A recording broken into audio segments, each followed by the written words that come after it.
तिलावत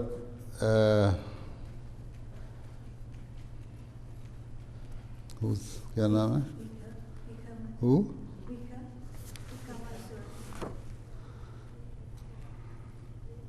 Mansura right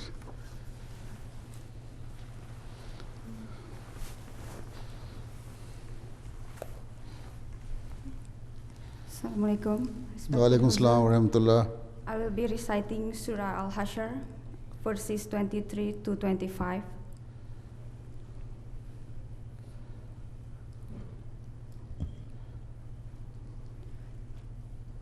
A'udzu billahi minasy syaithanir rajim. Bismillahirrahmanirrahim.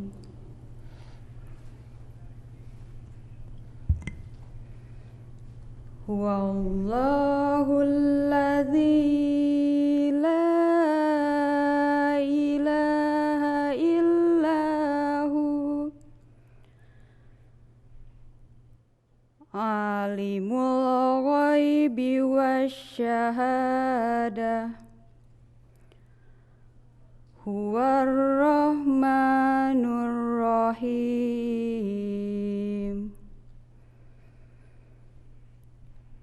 Huwallahulladzi la ilaha illahu al-malikul quddusus salamul mu'minul muhaimin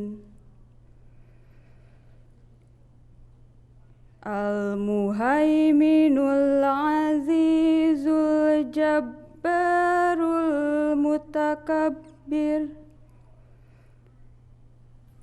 Subhanallahi amma yushrikun.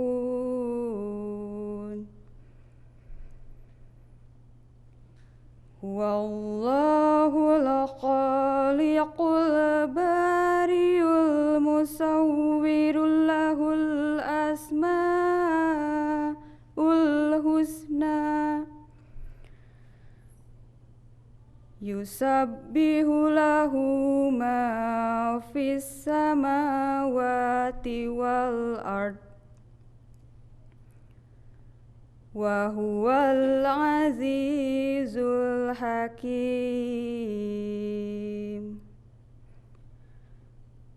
Translation: I seek refuge with Allah from Satan the rejected.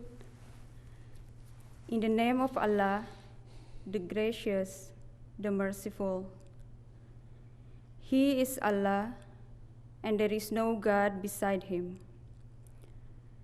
the knower of the unseen and the seen. He is the gracious, the merciful. He is Allah, and there is no God beside him, the sovereign, the Holy One, the source of peace, the bestower of security, the protector, the mighty, the subduer, the exalted. Holy is Allah, far above that which they associate with him. He is Allah, the creator, the maker, the fashioner. His are the most beautiful names. All that is in the heavens and the earth glorifies him, and he is the mighty, the wise. Jazakallah. Yeah. These students are from all over the country or just from the West Coast? Primarily the West Coast. There are a few from other states. Achha. So girl students are more than boys? Apparently. Achha, mashallah. This is why it is difficult to find rishta, a good rishta for girls. Achha. Now introduction. Saleh Malik Sahib hai.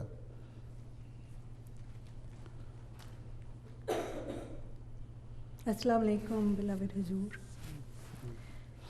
Ashhadu an la ilaha illallah wahdahu la sharika lahu wa ashhadu anna Muhammadan abduhu wa rasuluh. Bismillahir Rahmanir Rahim. It is my great pleasure to introduce Hazur to the Lajna students gathered in this class today.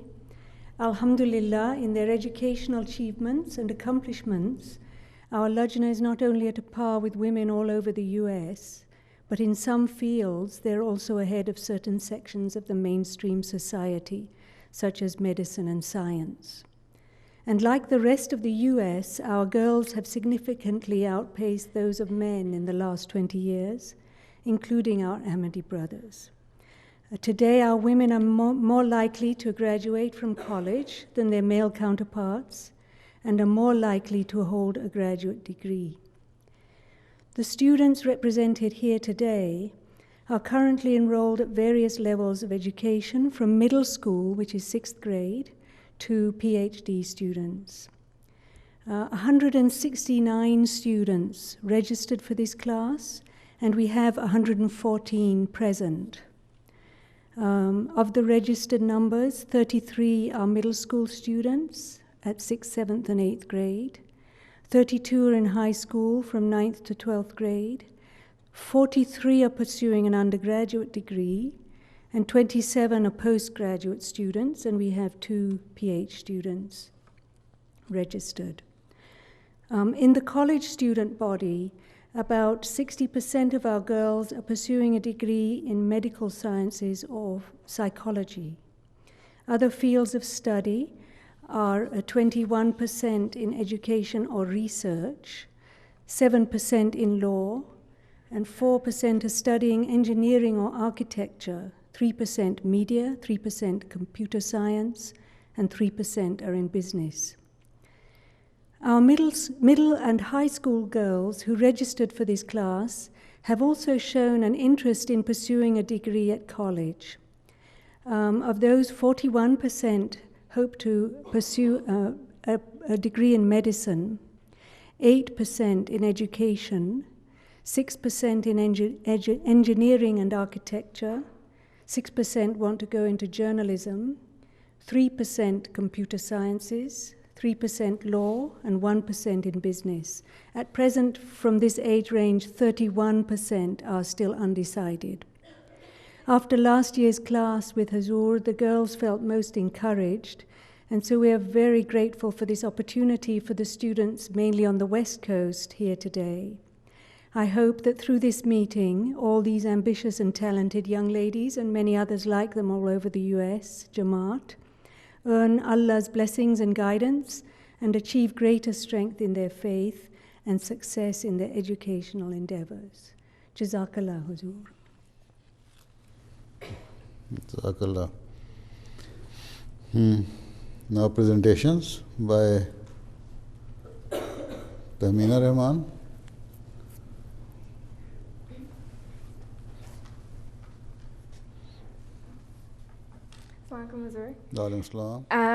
My name is Tamanna Rahman. I am doing my doctorate at UCLA School of Public Health.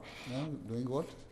In public health. Public health. Ji. And it's more focused in the Department of Environmental Health Sciences. And my area of research relates to climate change impacts on the health of vulnerable populations and what policies can we implement to address these issues. So public health has been the focus of my education from my undergraduate to my master's degree. What drew me to public health is that it focuses on prevention. It aims at addressing health conditions from a community level. And also, working in the field of public health, you have a really close chance to help work with underserved populations. And why I chose environmental health in my current area of study is because our environment is not just about, the trees, lakes, rivers. It's also about where we live. And everyone has a right to have access to basic needs such as clean air, clean water, and healthy foods and healthy places. So that helped to frame my current degree. So my specific area of focus is the impact of climate change on the health of vulnerable populations. And what I have been studying is trying to understand who will be the ones who will be impacted. Because communities that are already disadvantaged will bear the brunt of the changes in the climate that we'll see. And also, we need to understand how they will be impacted, whether it is through more air pollution or more heat waves like we're seeing in Southern California. And we need to know this who and how in order to develop policies that are geared towards addressing the needs of the vulnerable populations. And so that has framed my dissertation research that I'm currently doing.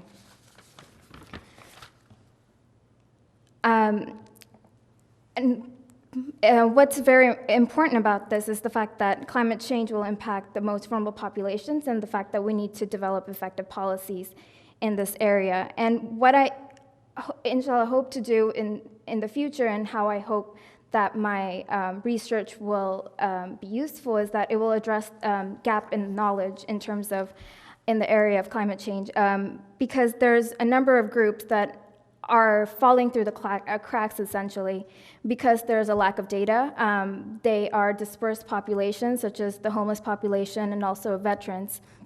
The work that me and my colleagues are doing is we're hoping to inform policy because there's an urgent need in California right now. It's at the forefront of our climate change policy in terms of how we're going to address it in the future and how we're addressing it now. And in order to, we need to understand who these people are because it really frames how resources are being allocated to them and what kind of programs and policies are going to be designed. So that's the basics of my research right now. Sure, mashallah. So, who is funding you? University or some organization? The university. It's mainly the university funding. Do you work with any of the NGOs? No, not right now. I am being funded through the work that I'm doing. Being funded through the U.S. Forest Service. Actually, they're very interested in looking at urban vulnerabilities, looking at how different communities, comparing a very high-income community and a low-income community, and trying to understand what makes a low-income community vulnerable. So that's where the research is right now. What we know at this point, the current work that's being done, it's a very broad look at the whole state and also at the nation. So what we're trying to do is looking at more at a neighborhood and community level. Is there any correlation between high-income group and low-income group, between the local Spanish origin people and the white people? Gee, that's exactly it. So those are a number of people that are low income, minority populations. They tend to live in very urban areas, and those areas are more impacted by climate change because, especially in California, what we see is that when we have a lot of asphalt and buildings, we tend to those areas tend to trap in the heat. So these communities, they're already low income. They might have other health issues. What is the reason? What is the reason that they're in those locations? Why they are coming under low-income group? Why are they? There's a lot of issues related to that. Laziness? There might be Laziness? Laziness? Laziness? Not completely, no. But lack of opportunities? Lack of opportunities, that's a major issue, especially in urban locations. It means there's discrimination? There's a lot of discrimination and lack of job opportunities and lack of healthy environments to live in. So then, so there should be justice here. Ji?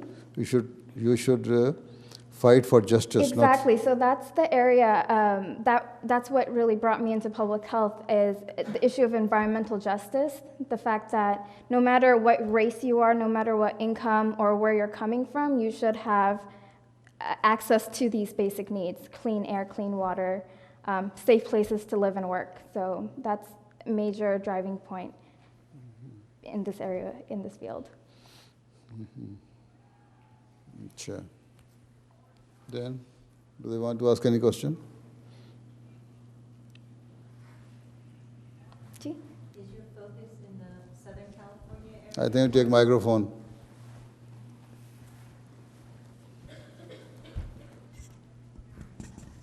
Is your focus in the Southern California area only because it's known to have so much smog and pollution, or are you doing the entire state of California? So my focus is in LA County at this point, but the thing is, the legislation that I was speaking of, it's statewide, but it's being implemented in different regions of the state.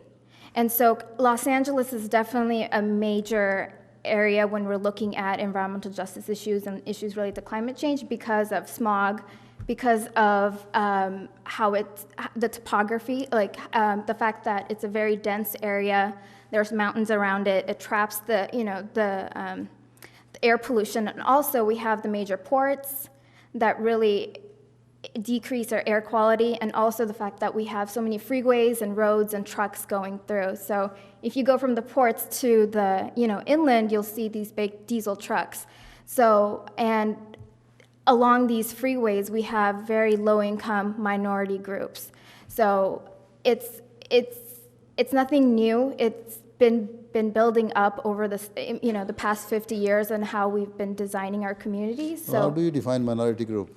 Minority groups are, a lot of them are African American, Hispanic groups. But people of Spanish origin are in majority here. Well, they're very... Because they are underprivileged. This is why they are called minorities. Ji. Ji. So it's again injustice. Injustice again.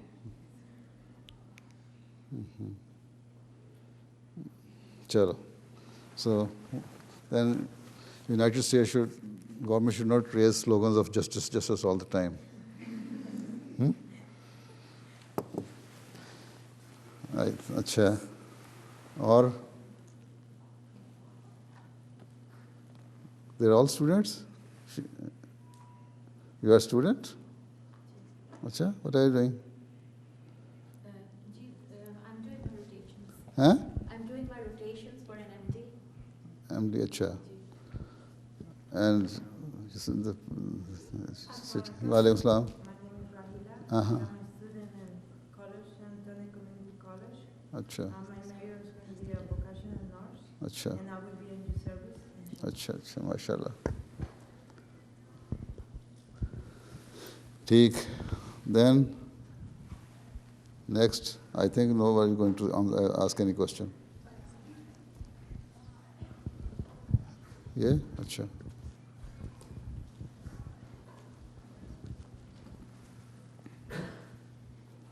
Assalamu alaikum, Mazur. Walaikum Salam. My name is Arma Rushdie. I'm from Philadelphia, and I'm studying international human rights law at Drexel University. International Human rights law, human rights law. yeah. So again, going to be injustice. My research is on preventing wartime violence against civilians, and I'm developing... Preventing what? Preventing wartime violence against civilians specifically. Wartime violence. Yes. And I'm developing a database called the Armed Groups Institutions Database to help in the process.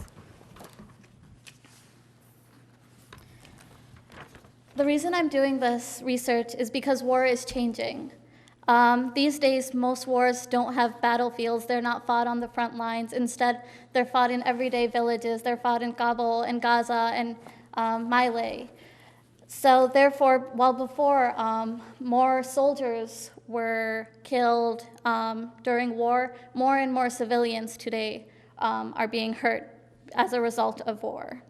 previous research on the subject, especially in social psychology, shows that soldiers experience trauma and uncertainty, which makes them more prone to committing violence against civilians. That's why they say war is bad for the brain. It's not that these soldiers always want to kill civilians. It's that the trauma, the fear, the desensitization, the sleeplessness, and the uncertainty that comes with war leads them to kill civilians when they're right there in front of them.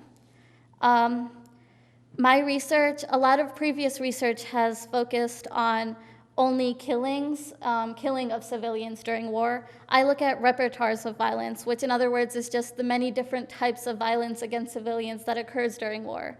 And these, apart from killing, includes torture, sexual violence, forced displacement, looting, and extortion. So the purpose of my research is to prevent and control violence against civilians. My hypothesis has been extracted from a group that I've studied in El Salvador. It's it's called the FSLN.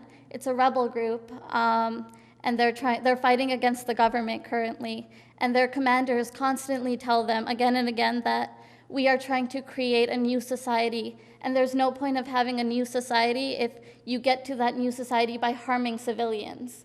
And that's why they're one of the safest, and by safest I mean they harm the least amount of civilians when they fight in the world. So I'm building on that, and my hypothesis is that soldiers who understand what they are fighting for and why harming civilians is incompatible with that goal are much less likely to harm civilians.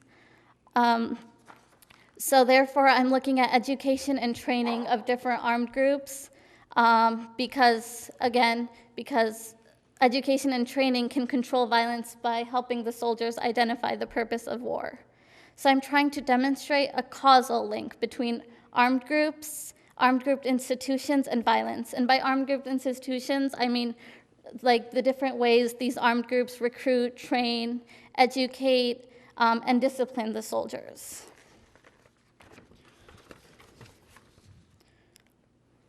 I, along with my co-author, are building a database called the Armed Groups Institutions Database. This database has over 60 variables, which covers basically everything different armed groups, different militaries, different militias, different terrorist organizations do to create a soldier, ranging from training to political education. We're covering 200 armed conflicts that occurred between 1980 and 2010. And these 200 conflicts and wars, they cover over 400 armed groups. So we're creating this database of 400 armed groups with 60 variables per armed group that covers everything that these armed groups are doing. Inshallah, after the database is done, we will use it to find what type of training, political education, and discipline result in soldiers that are least likely to harm civilians. We've been contacted by the UN High Commissioner for Refugees, the National Science Foundation, and Human Rights Watch to fund our research, and they've also asked to use it because the ultimate purpose, inshallah, is to change policy and international law so that in the end, laws of war and the Geneva Convention are more safer for civilians. And that's it. Jazakallah. That's all. So why there are armed conflicts and there are so many armed groups? Are they militant groups? Yes, so they include state armies, militant groups, and terrorist organizations. So any group that's fighting a war. How could you get access to go into to those people and get the data?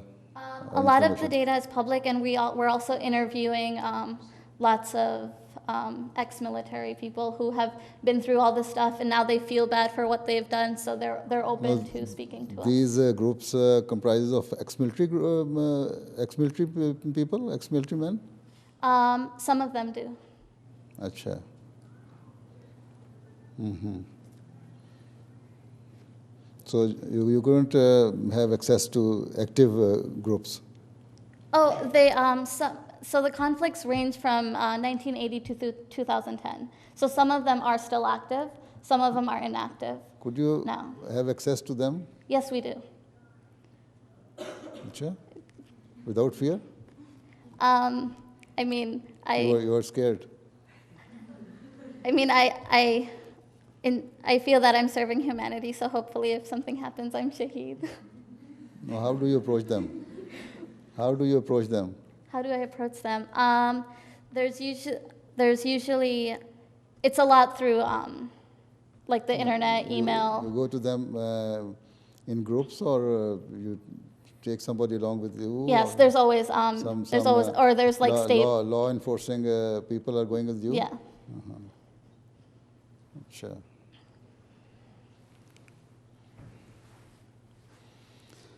Shaji, any question? You take microphone.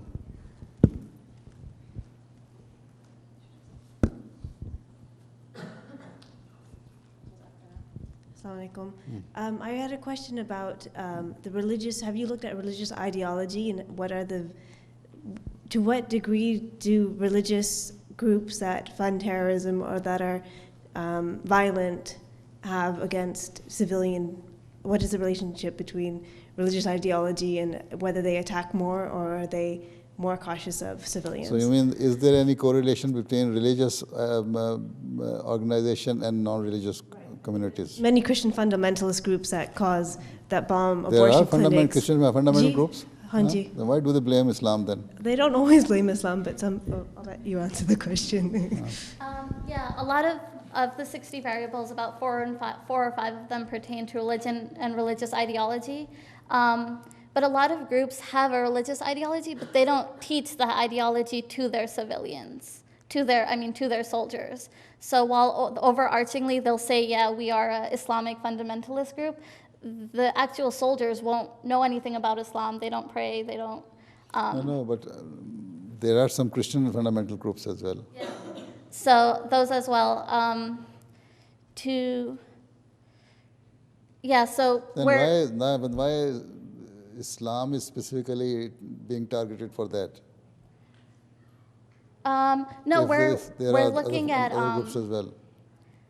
We're looking at any religion, but it just happens that a lot of the most recent armed conflicts that have occurred between 1980 and 2010, the groups themselves align themselves with Islam. But what I'm trying to prove through this research is, even though they align themselves with Islam, they are not teaching their soldiers proper Islam. I think you didn't answer her question, did she? Have you got your answer? No. I was just curious as to. They don't go. Don't give the mic. वापस वो कर देती हैं इतनी जल्दी आपको आपने कोई चीज़ हाथ में पकड़ने का शौक है तो एक और ले लें. Take another one. There are Christian fundamentalist groups. So do they, in their indoctrination, do they specify we do not kill civilians, or is there some sort of link there? Like in Islam, the Holy Prophet ﷺ taught us that civilians, women, must not be harmed in war. So these Chechenian rebels, these other Somali rebel groups, do you have any research on that, or are you still? Yes, we do. A lot of them don't. Most groups don't talk about human rights. All they say is we need the largest casualty count, whoever you can kill. And this is true for the Christian militant groups as well. Mm-hmm. So is there any conflict you have ever come across between Christian militant groups and the Muslim militant groups? Or? Not yet, but we still have over half of the research to go. So I think not yet. Yeah, not yet. Not as yet. अच्छा. ठीक. अच्छा.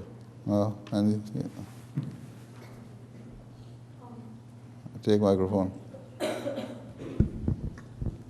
Are there Assalamu alaikum. Are there any main groups you focus on? Like, do you have any main organizations that you focus on and study?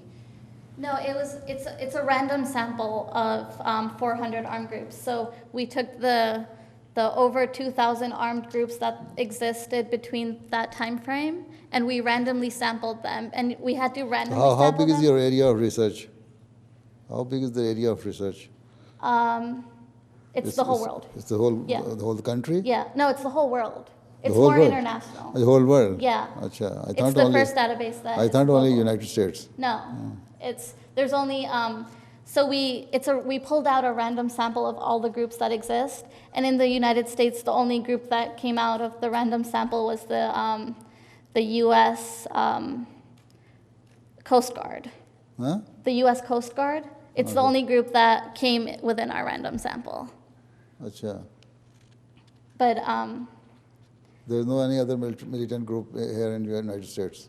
there is. But we couldn't study all 2,000 groups that exist in the world. So we had to pick. But I didn't just pick whichever groups. It's random samples. So you put them all together, and a computer generates randomly 200 groups, so that you can say, because these were randomly sampled, they represent all of the groups somehow. Achha. So your information is based on only computer information. You collected your data from computer, not personally going to... No, we chose the groups based on what the computer spit out. Then you went there? Then I don't travel. No, you didn't travel? No, it's all through the internet and phone calls, and they will come to me. We have funding so that they come. So you try to secure yourself? Yeah. Sure. ठीक है. Okay. There is one question. Assalam. Is it ever hard to get information from veterans? Because I know that we just recently studied the Vietnam War, and there was many veterans that did not like talking about their experience or even acknowledging that they had been in Vietnam. Yeah, I mean, that's the hardest part of the research. A lot of times, it's factual that these groups had military groups before, and we contact them and we say, we just want some information on how you trained and recruited, and they say, we don't know what you're talking about. We never had a military group. So that happens a lot. And that happens more when you contact them, they're them officially. So that's why we find there's always some blog or somewhere where someone's feeling awful about what they've done. So we find that person and we talk to them. अच्छा, ठीक. Jazakallah. Yes.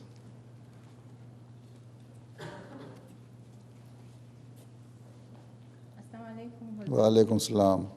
I'm Sharifa Kujo from the Phoenix Jama'at, and my research topic is on polymer flooding, which is one of the enhanced oil recovery methods to produce oil to the surface. A brief educational background. I had my bachelor's from Ghana in petroleum engineering. Alhamdulillah, a year into my course of study, Ghana discovered oil, and I'm currently in New Mexico Tech pursuing master's And I pray it is not misused as Nigerians are doing it. Pardon? You have discovered oil, and I pray it is not misused like Nigerians. Yeah, I hope so too. I'm currently pursuing my master's in petroleum engineering with specialization in enhanced oil recovery, mainly because Ghana's oil find is now in the production stage.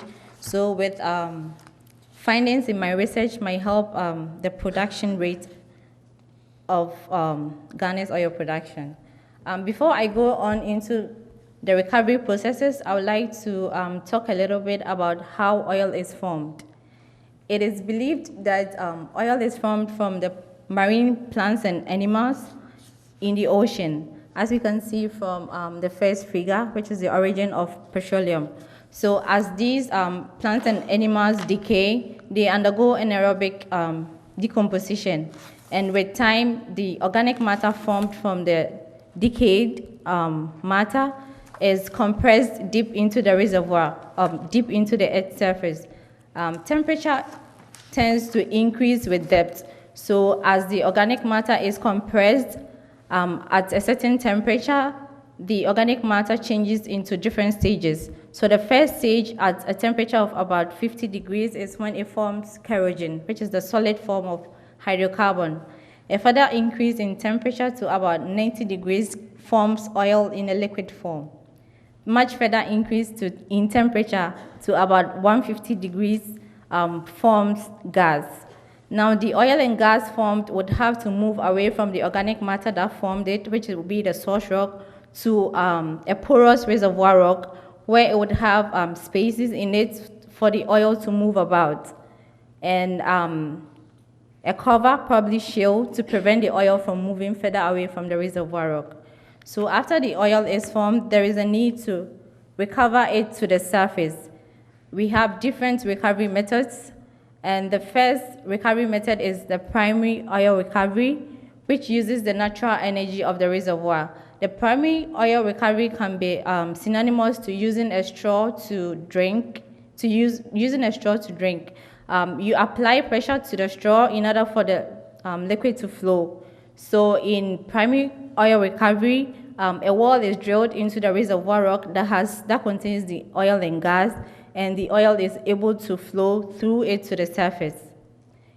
Primary recovery mostly recovers only about 10% of the oil in place, so there will be about 90% more of the oil in the reservoir. There is then the need to go in for another method, which is mostly the secondary recovery.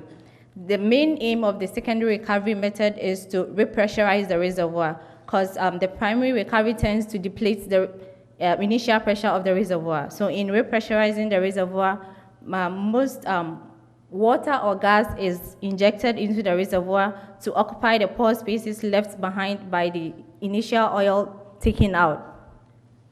And the secondary recovery mostly recovers about 15 to 60% of the original oil in place, mostly like 30% of the remaining oil left behind by the primary recovery.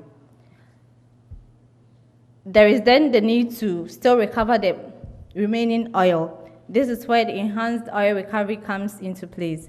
Enhanced oil recovery comes in different forms.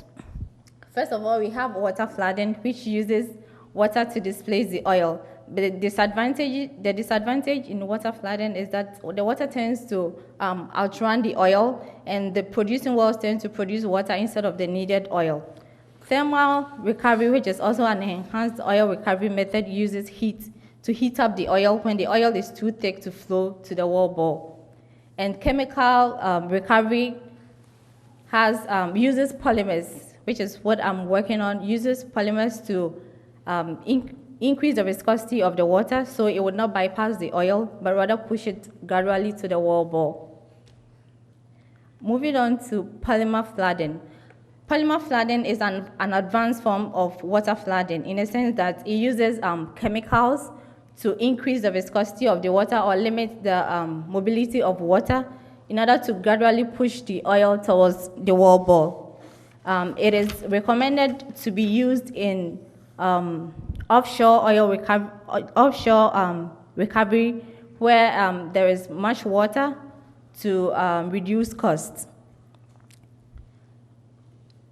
Polymer flooding polymer used comes in different forms, like two main different forms. We have the artificial polymer and then the natural polymer. The natural polymer is mainly cellulose or glucose, and the artificial polymer is mainly amide group. The second figure on the right shows the difference between water flooding and polymer flooding.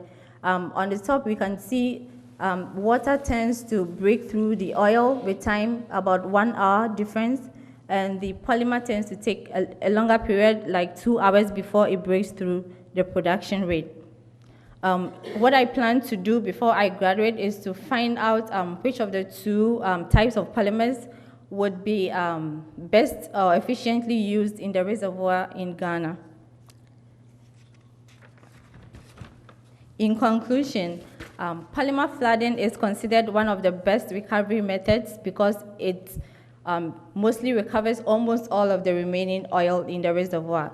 It is also considered environmentally friendly because most food industries use polymers as food thickening agents. Jazakallah.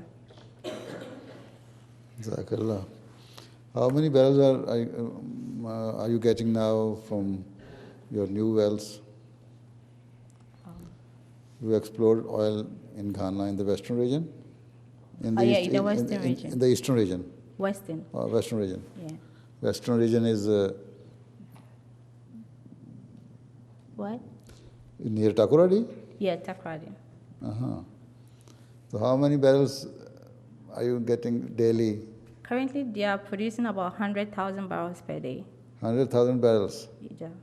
So again, injustice. They take 70% of it. Those oil companies, foreign oil companies, are taking almost more than 70% of it. Yeah, almost 60%. And give you only 30% of the share.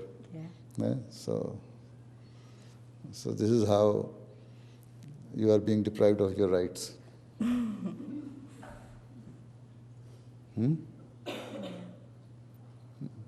So I hope after having completed your study, you will go and kick all these companies out of the country. Acha. Acha. There used to be one offshore oil rig near Salt Pond. Is it still working or? Yeah, it's a production rig. It's already producing. It's now. Yeah, but the production rate is very low, about 80 barrels per day. Huh? 80 barrels per day. 80? Yeah, 80. 80 is not feasible. Yeah, not feasible. Yeah. It used to have 5,000 barrels when I was there. Yeah.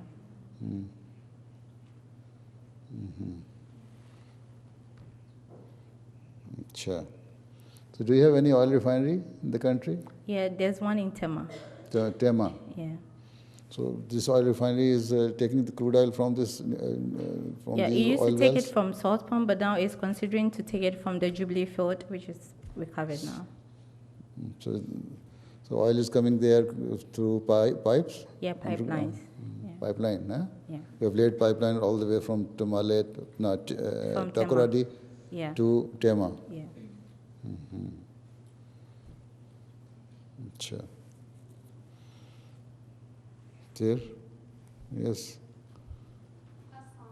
Islam. Yes, you just speak. I was wondering. No, hold it. I was wondering that with the polymer flooding, that since you're using chemical and even the natural methods, does that affect the ecology of the where you're putting the wells in the ocean and everything? Not really, because polymers, as I said, they are used in food industries, so they are not harmful to the water, surrounding waters, yeah, and ecology as well. Yes, microphone.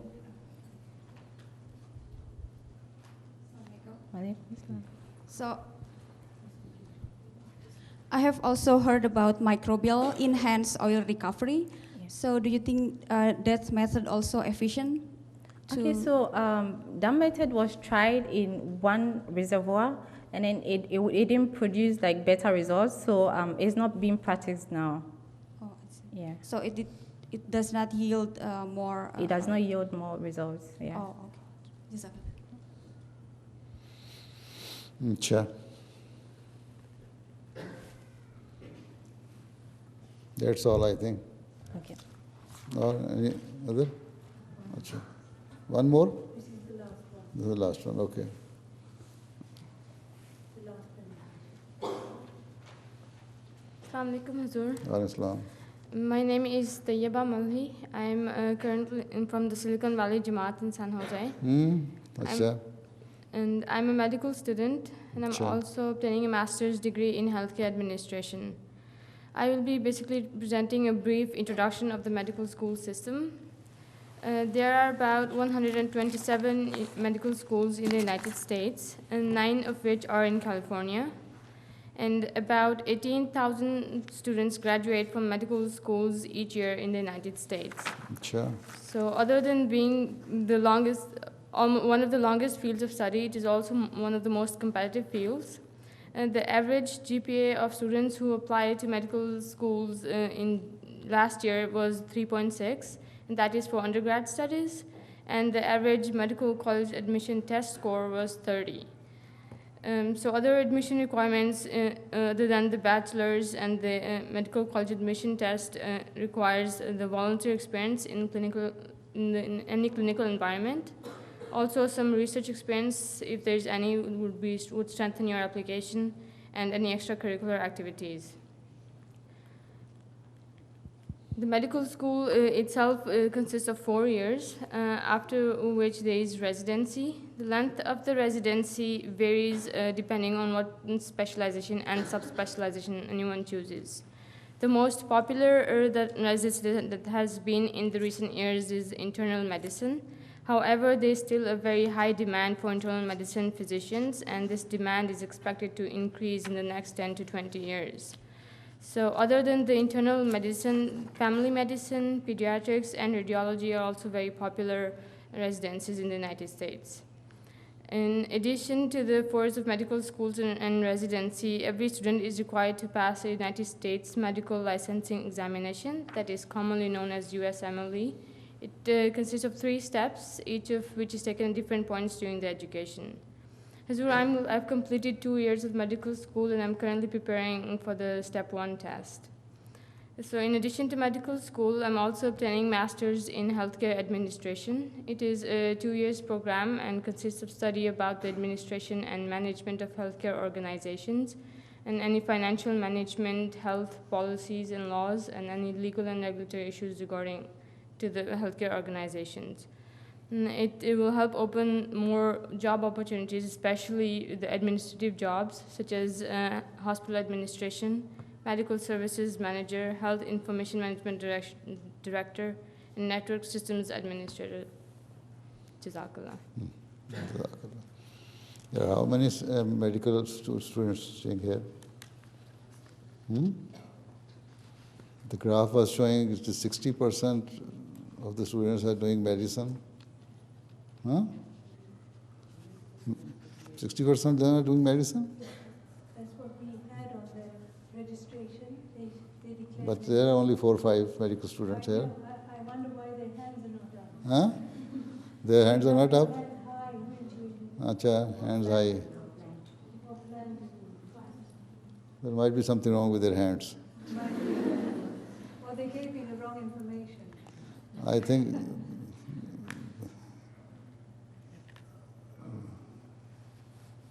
Acha. So there are how many? Please raise your hands again. 1, 2, you are a medical student.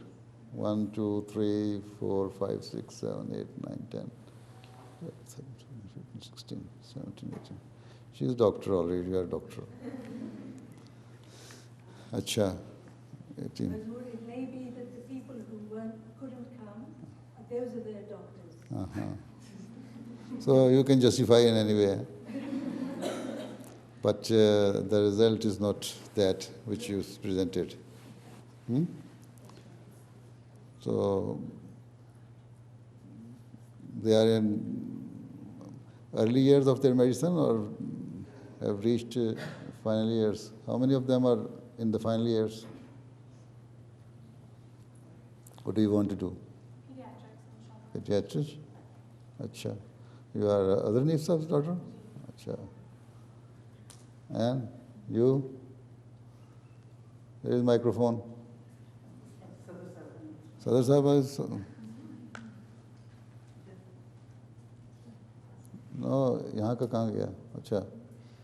Then, what are you going to do? What is... not you, this one, sitting in front row. You are doing medicine? Applying to public health. Public health. Acha.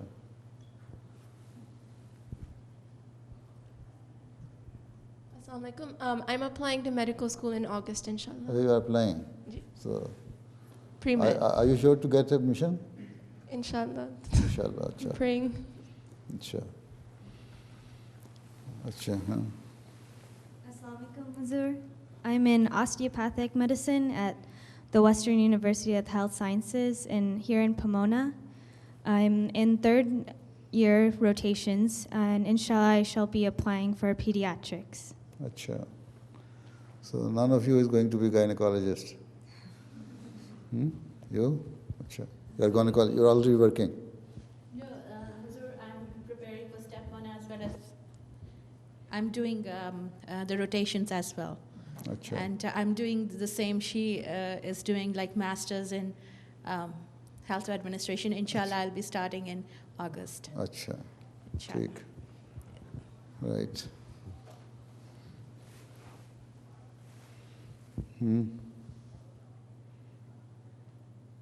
That's all? We would have some questions. 5 minutes. 5 minutes. You have only 5 minutes. Okay. Some of you had some questions to ask?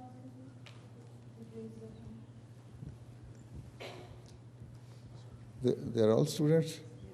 Assalamu alaikum, Hazur. Wa alaikum salam. My name is Mansoora Siraji. Your name is what? Mansoora Siraji is my name. Mansoora? Ji. And what? My question is that many Lajna members are involved in writing for different newspapers and magazines. What does Hazur think is the most important topic Lajna members should be Many discussing? members are involved in what? I couldn't get you, huh? I'm sorry. What does Hazur think is the most important topic we should be writing on in the newspapers and magazines of the United States? Jamaat magazine? No, non-Jamaat magazines. Those who write articles in the papers or Ji. magazines, huh? You know, you can take any of the current issues, especially with reference to the, Islam. Islam is being defamed by the opponents of Islam. So there, and the Holy Prophet of Islam sallallahu alaihi wasallam is also, name of is being defamed by, just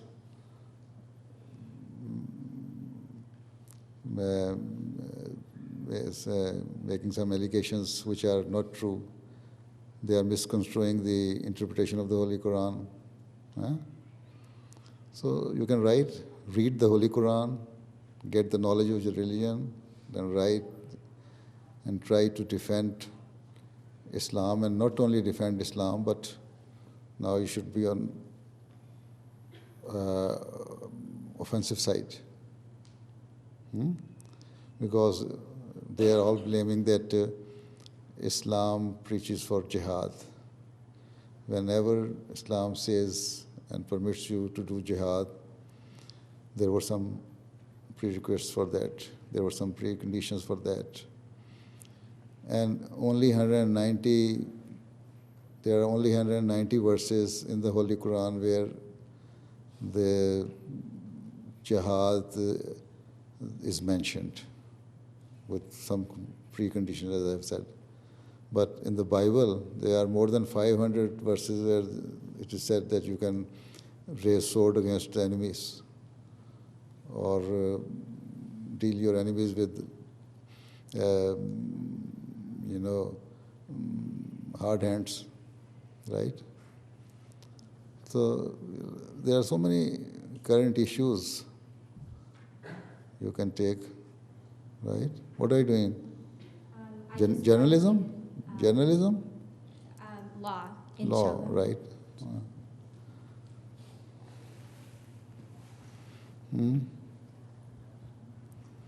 Last.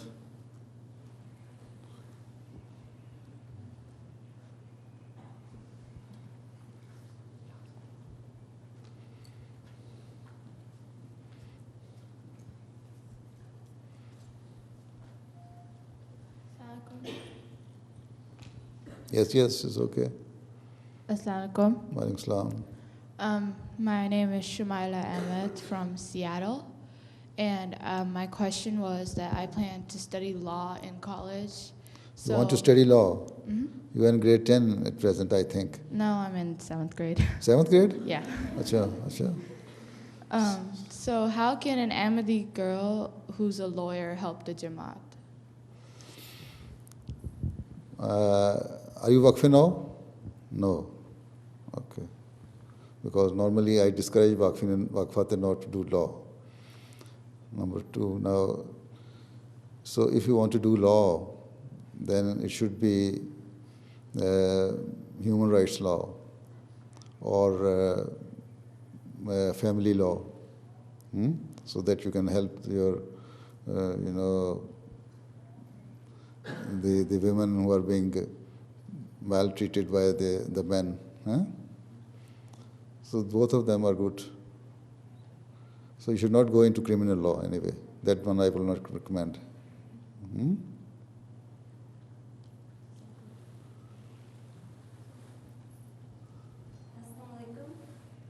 Many of us Lajna members, we're starting to have anti-Muslim student associations on a lot of campuses in universities, and this requires a lot of interaction with Khudam. So what would you recommend that we approach anti-Muslim student association in regards to parda? You are in university, studying in the university? Ji. You are permitted to take hijab or scarf as you are wearing now? Yes. Right? So this is the minimum standard of parda. This is what your question is? No, my question is, when we are asked to interact with Khudam. With Khudam? Or how should, because we Khudam, have... you mean the boys? Yes. Or any of the boys in your university? Yes, especially because like in regards to when the you are studying in the university, whether it is an Ahmadi boy or a non-Ahmadi boy, doesn't matter. You have to interact, you are permitted to get interacted with the person as far as your study is concerned. Not that you make friendships and take him to the cafeteria and canteen and sit there and take a cup of tea and a glass of juice. No, that is not allowed. As far as your study is concerned, you can ask question. You can, if you are feeling difficulty in getting some point, you can ask him just to explain it to me. Or if somebody comes to you, any boy comes to you to ask any question, you can help him. Okay. You take students as students, not as something which is beyond friendship, right?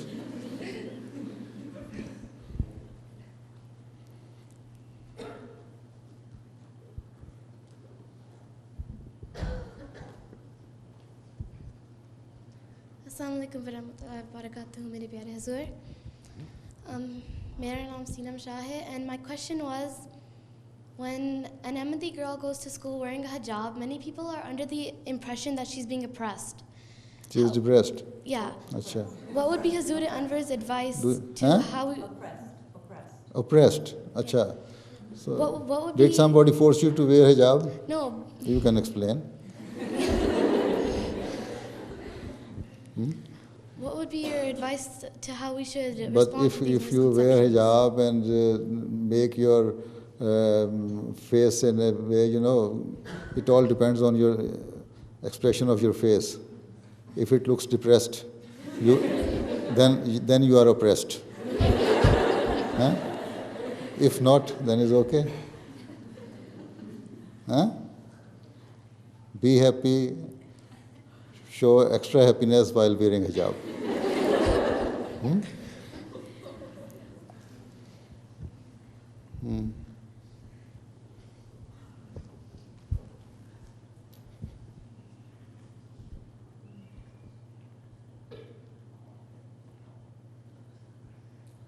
Assalamu alaikum, Hazur. My name is Maha Malik, and my question is, as an architect, what can you do to help the jama'at? As an architect, what can you do to help the jama'at? As in what? An architect. Architect. What you can do for the Jamaat? Yes. We need architects. Okay. You see, you have built very good mosque, but I have seen the minaret is not good. So there is no correlation between the building of the mosque. I mean the mosque and the minaret. So you can, if you have aesthetic sense, and girls do have more aesthetic sense than boys. So I think you can be a good architect.